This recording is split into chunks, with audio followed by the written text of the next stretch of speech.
kam vendosur qyshherët. Unë kam vendosur kur kam qenë në klasën e 5 shkollë fillore. E kam pas kyshin dentist. Edhe shkojsha si fëmijë në rezidentaj. Edhe se unë në familje kam mjek edhe inxhiniera gjithë. Edhe më sa kur vendosa me marrë stomatologjinë, ma bëj që po merre pse stomatologjinë, merri mjekësinë ose pjesën tjetër. Thosha jo, du stomatologjinë. Dhe gjithë janë çudit, po çe, kyshin e kam pas si motiv. Pastaj e kemi marrë, ka qenë kohë e vështirë para lufte. Do të thonë 99 unë veç kam qenë absolvent, kam pas në 3 provime para se me diplomu. Po pastaj lufta, mas luftës, mu dasht pak me punu se patëm kushtet shumë keq. Në shtëpia të djegta më pej gjithë, familjen e kisha në Shqipëri, unë e vetë Maqedoni, punoj isha në spital të kryqit kuq norvegjez. Në kohën e luftës? Në kohën e luftës në Qegran. Ka qenë një spital fushor, Qegran ndokët kanë qenë rreth 200.000 njerëz. Ka qenë spital fushor dhe aty kam qenë krye teknik. Sa tërës kam qenë i diplomu, më hina si teknik dhe më thonë në emergjens, edhe kam punu deri mas luftës. Masane mas luftës më dasht me punu një vjetë gjys, që bile me rregullu shtëpinë me shti familjen, dhe pastaj në 2002 në diplomova dhe ja kam fillu karrierës.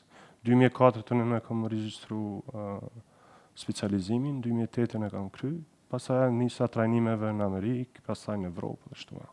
Edhe prej fillimit e ki kriju këtë firmë, apo ki punu më s'pare? Jo, dykun kom punu deri në vitin 2015 në rezonancë, spitali rezonancë në Pejton.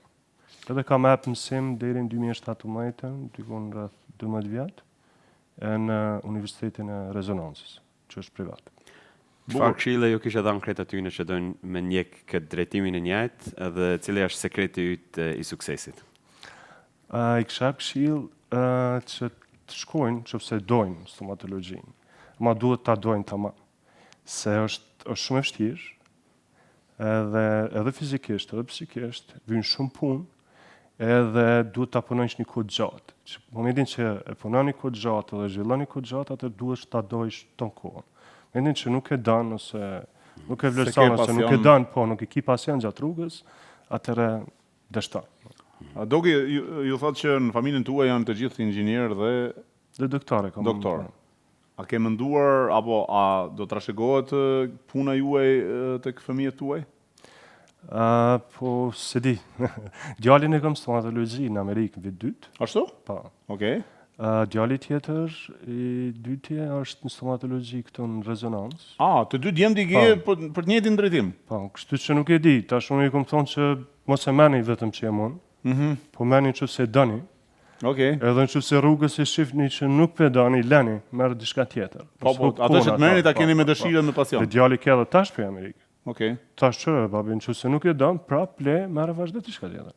Që nuk e kanë nuk ja imponojnë.